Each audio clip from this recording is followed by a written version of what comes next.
നമ്മൾ നവനാഥന്മാരെ കുറിച്ച് പഠിച്ചു. അതിൽ പ്രധാനപ്പെട്ട നാഥന്മാർ മത്സ്യേന്ദ്രനാഥനിൽ നിന്നുമാണ് ഇത് ഉത്ഭവിച്ച് വന്നതെന്ന് പറയുന്നുണ്ട്.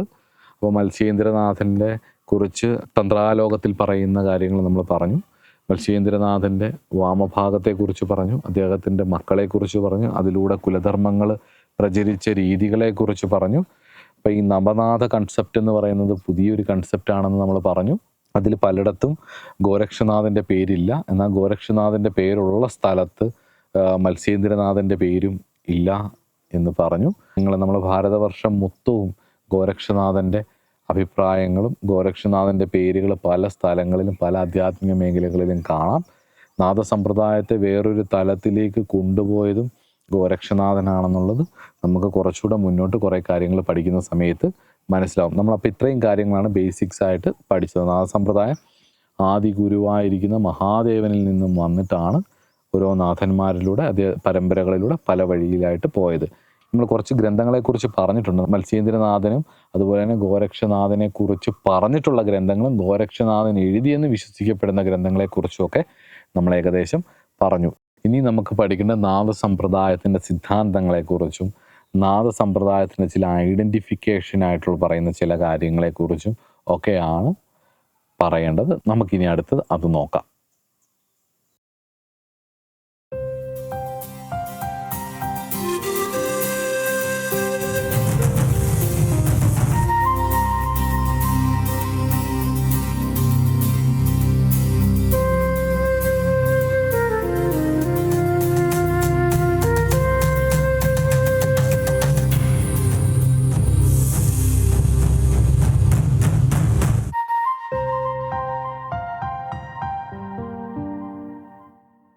നാദസമ്പ്രദായത്തിൻ്റെ സിദ്ധാന്ത അടിസ്ഥാനം എന്ന് പറയുന്നത് ബ്രഹ്മാണ്ഡ പിണ്ഡാണ്ഡ സമത്വമാണ്.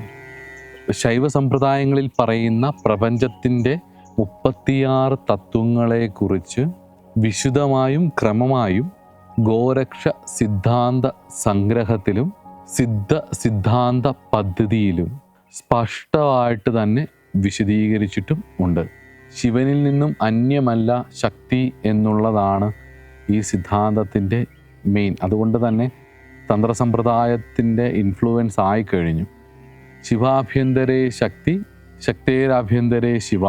ശിവനിൽ നിന്ന് ശക്തിയോ ശക്തിയിൽ നിന്ന് ശിവനോ അന്യമല്ല എന്നുള്ളതാണ് ഈ സിദ്ധാന്തത്തിൻ്റെ ഒരു ബേസ്. ഒരേ സത്യം തന്നെ ദൃഷ്ടിഭേദം കൊണ്ട് ശിവരൂപമായും ശക്തിരൂപമായും ഭവിക്കുന്നു. ഇവിടെ ശക്തി എന്ന് പറയുന്നത് ചിൽസ്വരൂപമാണ്, ഭഗവാനിൽ നിന്നും ഇൻസെപ്പറബിൾ അല്ല. അതായത് ശിവനോ ശക്തിയോ പരസ്പരം മാറ്റി നിർത്താൻ പറ്റുന്നില്ല എന്നുള്ളിടത്താണ് നാദസമ്പ്രദായത്തിൻ്റെ സന്യാസത്തിലാണെങ്കിൽ നാദസമ്പ്രദായ ശക്തിയെ ഉപേക്ഷിക്കുന്നില്ല എന്നുള്ളതാണ്. അതേസമയത്ത് വേദാന്തത്തിൽ പറയുന്ന മായാസിദ്ധാന്തത്തിലെ ജഡമായിട്ട് പറയുന്ന ഈ പ്രപഞ്ചം എന്ന് പറയുന്നത് ഇല്ലാത്തതാണ്. അതിൻ്റെ സിദ്ധാന്തവുമായിട്ട് ഇതൊരിക്കലും ചേരുന്നു. ഇത് ഉള്ളതാണ്, പക്ഷെ കാണുന്നത് വെച്ച് നോക്കുമ്പം കാഴ്ചക്കാരൻ്റെ ദൃഷ്ടിയിലൂടെ അത് ശിവരൂപമായും ശക്തിരൂപമായും ഭവിക്കുന്നു എന്നുള്ളതാണ്. ക്രിയ നടക്കുമ്പോൾ ഗുണമായും അക്രിയ നടക്കുമ്പോൾ അഗുണമായും അല്ലെങ്കിൽ നിർഗുണമായും ആണ് ഇത് നിലനിൽക്കുന്നത്. അതായത് ക്രിയ നടക്കുമ്പോൾ ആ പ്രവൃത്തികൾ നടക്കുമ്പോൾ സൃഷ്ടി നടക്കുമ്പോൾ അത് സഗുണമായും എന്നാൽ പരമാവസ്ഥയിലിരിക്കുമ്പോൾ അഗുണമായും സ്ഥിതി ചെയ്യുന്നു. മനസ്സിലായോ? സാധന ചെയ്യുന്ന ഒരു നാഥനെ സംബന്ധിച്ചിടത്തോളം കൈവല്യാനുഭവമാണ് അവൻ്റെ പരമാവസ്ഥ എന്ന് പറയുന്നത്. കൈവല്യം വന്നാലും ജീവൽ മുക്തി വന്നാലും അവൻ്റെ ദേഹത്തിന് വളരെ പ്രാധാന്യമാണ്. ഇതം ശരീരം കൗന്ദേയ ക്ഷേത്രമിത്യാഭിധീയത എന്ന് പറയുന്ന പോലെ ആ ക്ഷേത്രം പോലെ തന്നെ അതിപ്രാധാന്യമാണ്. ശൈവ സമ്പ്രദായങ്ങളിൽ ഏറ്റവും കൂടുതൽ ശരീരത്തിന് ഇത്രത്തോളം, തന്ത്രസമ്പ്രദായത്തിൽ മൊത്തത്തിലെ അങ്ങനെ തന്നെയാണ്, എന്നാലും ശരീരത്തിന് ഇത്രത്തോളം പ്രാധാന്യം കൽപ്പിക്കുന്നത് വേറെ സമ്പ്രദായങ്ങളിൽ ഞാൻ അധികം കണ്ടിട്ടില്ല. ശരീരം അതിപ്രധാനമാണ് ഈ സമ്പ്രദായം എന്നുള്ളത് കൊണ്ട് തന്നെ കായസിദ്ധി വരുത്താൻ വേണ്ടിയിട്ട് ഇവർ പല മാർഗങ്ങളും തേടും. പല തന്ത്രസാധനകൾ കൊണ്ടും പല യോഗ സാധനകൾ കൊണ്ടും അതുപോലെ തന്നെ ഹഠയോഗ പോലുള്ള കാര്യങ്ങൾ കൊണ്ടുമൊക്കെ ഇവർ ശരീരത്തെ നന്നായിട്ട് ബലപ്പെടുത്തുകയും ചെയ്യും. അതുപോലെ തന്നെ രസസാധനകൾ, അതുപോലെ തന്നെ ഈ മരുന്നുകളുടെ ചില കൂട്ടുകൾ, ഇതൊക്കെ വെച്ചിട്ട് അണിമാതി അഷ്ടസിദ്ധികളും സാധിച്ചിട്ടുള്ള ആൾക്കാർ ഉണ്ട്.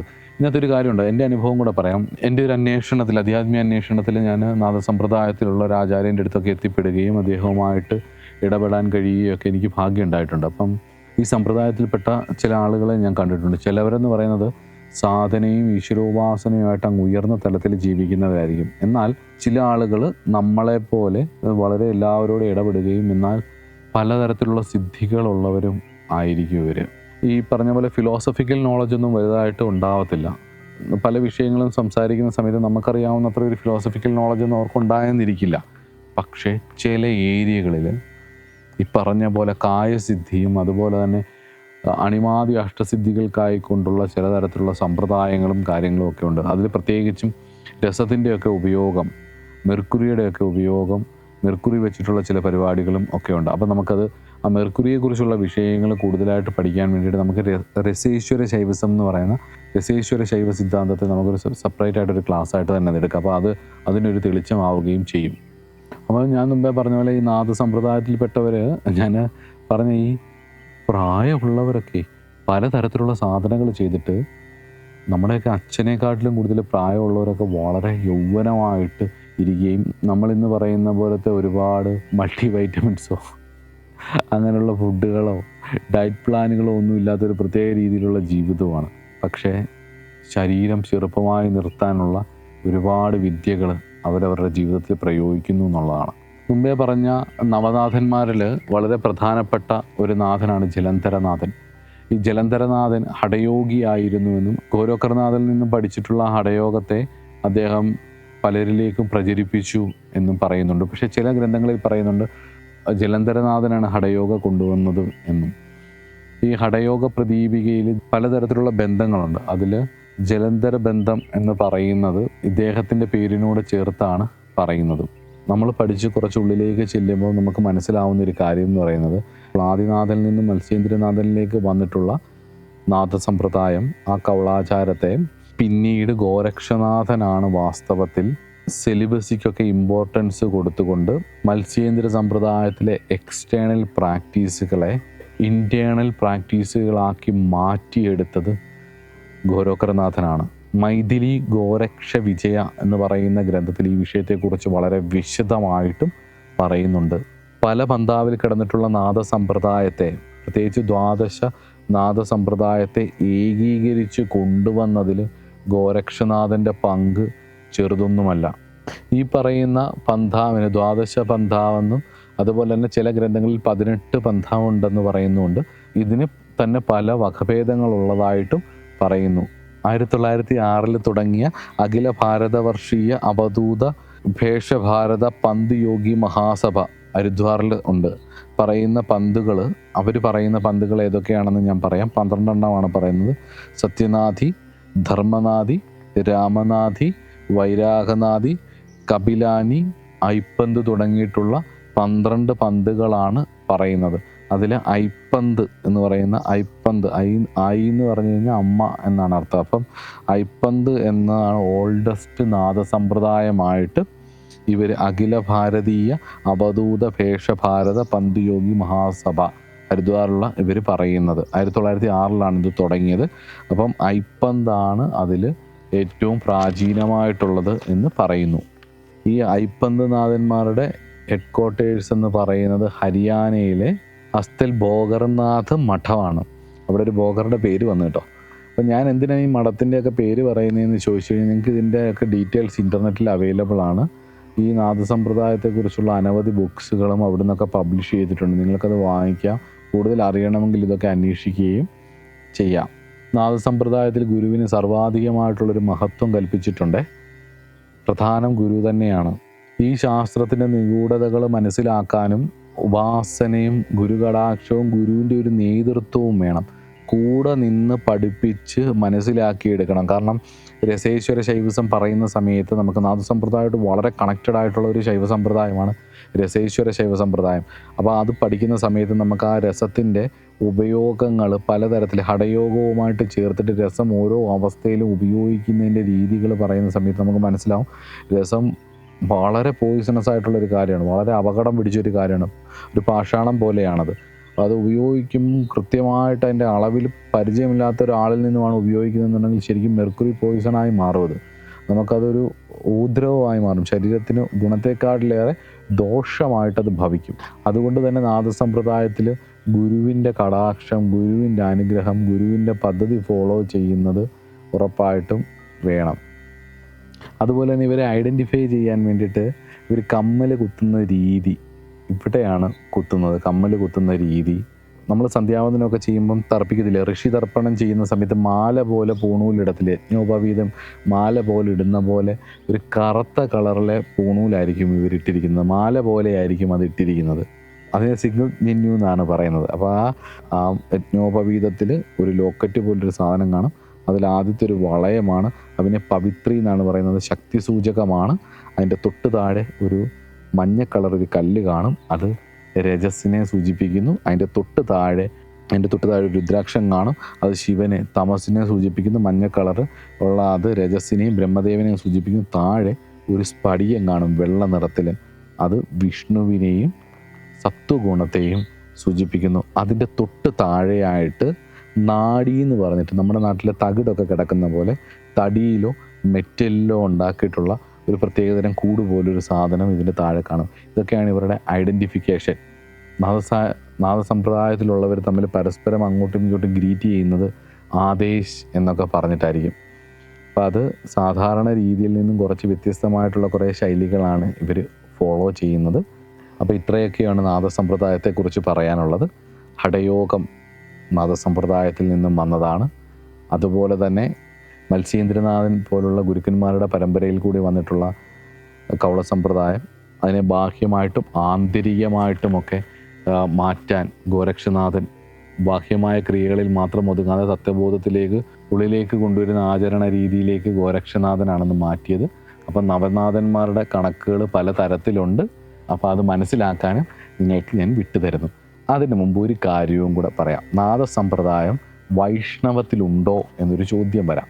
നാദവൈഷ്ണവം എന്ന് പറയുന്നൊരു കൾട്ടുണ്ട്. അവിടെ ദത്താത്രേയ പദ്ധതിയും ദത്താത്രേയത്തിലെ നാഥന്മാരും അതുപോലെ തന്നെ നവനാരായണനാഥന്മാരും അല്ലെങ്കിൽ നവനാരായണന്മാരെ ആണ് ഈ നാഥന്മാരായിട്ട് വന്നതെന്നൊക്കെ പറയുന്നുണ്ട്. ഈ നവനാരായണ നാദ സമ്പ്രദായം പ്രാചീനമായിട്ടുള്ള ഒരു ഗ്രന്ഥങ്ങളിലും ഞാൻ കണ്ടിട്ടില്ല.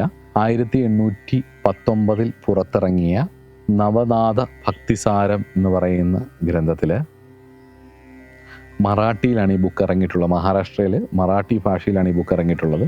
ഈ പുസ്തകം മുതലാണ് ഈ കൾട്ടിൻ്റെ ഒരു ഉത്ഭവം എന്ന് വേണമെങ്കിൽ പറയാം. കവിരാജ് ദുന്ദീസുദ് മഹാനുഭാവ എന്ന് പറയുന്ന ഒരു വൈഷ്ണവ ഉപാസകനാണ് വൈഷ്ണവ ഭക്തി സെക്റ്റിനെ നാദസമ്പ്രദായവുമായിട്ട് കണക്ട് ചെയ്തിട്ട് ഈ ഒരു ഗ്രന്ഥം രചിച്ചിട്ടുള്ളത്. എന്തായാലും ഈ ഒരു വൈഷ്ണവ സെക്റ്റും നാദസമ്പ്രദായവുമായിട്ട് ബന്ധപ്പെട്ടിട്ട് ഉണ്ട്. ദത്താത്രേയനാണ് അതിൻ്റെ മൂലഗുരു എന്ന് പറയുന്നത്. അതിനുശേഷം ഇങ്ങനെ നവനാരായണന്മാർ നാദസമ്പ്രദായത്തിലുണ്ടെന്നും അതിലൂടെയാണ് ഈ സമ്പ്രദായം മുന്നോട്ട് പോകുന്നതെന്നും പറയുന്നത്. പൂർണ്ണമായിട്ടൊരു വൈഷ്ണവ ചായ്വാണ് അതിന് ഉള്ളത്. ആധികാരികമായിട്ടുള്ള പ്രാചീന നാദസമ്പ്രദായത്തെക്കുറിച്ച് പറയുന്ന താന്ത്രിക ഗ്രന്ഥങ്ങളിലൊന്നും തന്നെ ഇതിനെക്കുറിച്ച് ഞാൻ കണ്ടിട്ടും ഇല്ല. എന്തായാലും ഈ ഒരു സെക്റ്റിലുള്ളവരെയും നവനാരായണന്മാർ നാദരായിട്ട് കണ്ട് പ്രാർത്ഥിക്കുന്ന അവരെയും ഭഗവാൻ കാക്കട്ടെ എന്ന് പ്രാർത്ഥിച്ചുകൊണ്ട് നമുക്കിനി രസേശ്വര ശൈവിസത്തിലേക്ക് പോവാം. നാദസമ്പ്രദായവുമായിട്ട് ഒരുപാട് കണക്റ്റഡ് ആയിട്ടുള്ള ഒരു ശൈവ സമ്പ്രദായമാണ് രസേശ്വര ശൈവിസം.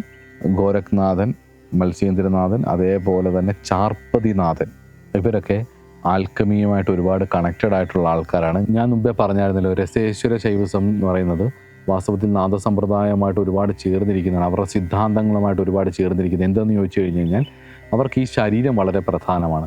മുക്തി ലഭിച്ചാലും ശരീരം നിലനിൽക്കും എന്നുള്ളതാണ് അവരുടെ ഒരു ഇത്. അതുകൊണ്ടായിരിക്കാം ഇതിലെ ആചാര്യന്മാർക്കൊക്കെ ദിവ്യായുസുകളായിരുന്നു. 700, 800, 1000 വർഷമൊക്കെയാണ് പലരുടെയും ജീവിത കാലയളവായിട്ട് പല സ്ഥലങ്ങളിൽ പറയുന്നത്. ഈ പ്രഭാകര സിദ്ധിയോഗികളുടെയൊക്കെ പറയുന്ന പോലെ തന്നെ. അപ്പം നമുക്ക് ഏറ്റവും കൂടുതൽ പ്രചാരത്തിൽ നമുക്ക് എല്ലാവർക്കും ഇപ്പോൾ ഫേസ്ബുക്കിലും യൂട്യൂബിലും ഒക്കെ കണ്ട് നമുക്ക് അറിയാവുന്ന ഒരു കഥയായതുകൊണ്ടാണ് ഞാനത് എടുത്തെടുത്ത് പറയുന്നത്. അപ്പോൾ അതുകൊണ്ട് തന്നെ ഇവർക്ക് ശരീരം മുക്തി കിട്ടിയാലും ശരീരം ഈ പറഞ്ഞ മുക്തിക്ക് കാരണമായിട്ടുള്ള ഈ കായം കൽപ്പത്തോളം കൊണ്ടുപോകാൻ വേണ്ടിയിട്ട് ഒരുപാട് ക്രിയകളും ഒരുപാട് യോഗ പദ്ധതികളും പലതരത്തിലുള്ള കാര്യങ്ങളും ഇവർ ചെയ്തിട്ടുണ്ട്. അതിൽ പ്രധാനപ്പെട്ട ഒരു കാര്യമാണ് രസവുമായിട്ട് ബന്ധപ്പെട്ടിട്ടുള്ള കാര്യം. അതിൽ രസേശ്വര ശൈവിസം വളരെ പ്രധാനപ്പെട്ടാണ്. അതിൽ ചാർപ്പനിനാഥൻ, അതേപോലെ അതിന് മുമ്പുണ്ടായിരുന്ന ഗോരഖ്നാഥൻ്റെയും അതുപോലെ തന്നെ ഗോരക്ഷനാഥൻ്റെയും അതേപോലെ തന്നെ മത്സ്യേന്ദ്രനാഥൻ്റെയും ഒക്കെ ഇൻഫ്ലുവൻസസ് അതിനകത്ത് ഉണ്ടായിട്ടുണ്ട്. അപ്പം നമുക്ക് നെക്സ്റ്റ് ക്ലാസ്സിൽ ദശേശ്വര ശൈവസവും കൂടി ഒന്ന് നോക്കാം. കാടിനുള്ളിൽ വളരെ നിഗൂഢമായിട്ടുള്ള ഒരു സ്ഥലത്താണ് ഇരിക്കുന്നത്. ഈ ക്ഷേത്രമൊക്കെ എത്ര നൂറ്റാണ്ട് മുമ്പുണ്ടായതാണെന്ന് അറിയത്തില്ല. ഇവിടെ ചുറ്റുവട്ടത്ത് ഒരുപാട് ആനപ്പിണ്ടങ്ങൾ കിടപ്പുണ്ട്. ഇപ്പം നമ്മുടെ നാട്ടിൽ ആനപ്പിണ്ടം നമ്മൾ കാണുന്ന പോലെയല്ല കാടിൻ്റെ നടുക്ക് ആനപ്പിണ്ടം കാണുന്നത്. അപ്പോൾ അത് കാട് കയറിയിട്ടുള്ളവർക്കറിയാം, കാടിനെക്കുറിച്ച് അറിയാവുന്നവർക്കും കാട്ടിൽ യാത്ര ചെയ്തവർക്കും അറിയാം. അപ്പം കാട്ടാനകളുടെ കൂട്ടമായിട്ടുള്ള വ്യവഹാര സ്ഥലങ്ങളാണിതൊക്കെ. ഇവിടെ ധാരാളം അത് കാണുന്നുണ്ട്. അപ്പോൾ സമയം ഒരുപാട് വൈകുകയും ചെയ്യുന്നു. അപ്പോൾ ദശേശ്വര ശൈവസം നമുക്ക് അടുത്ത ക്ലാസ്സിൽ പഠിക്കാം. നമസ്കാരം.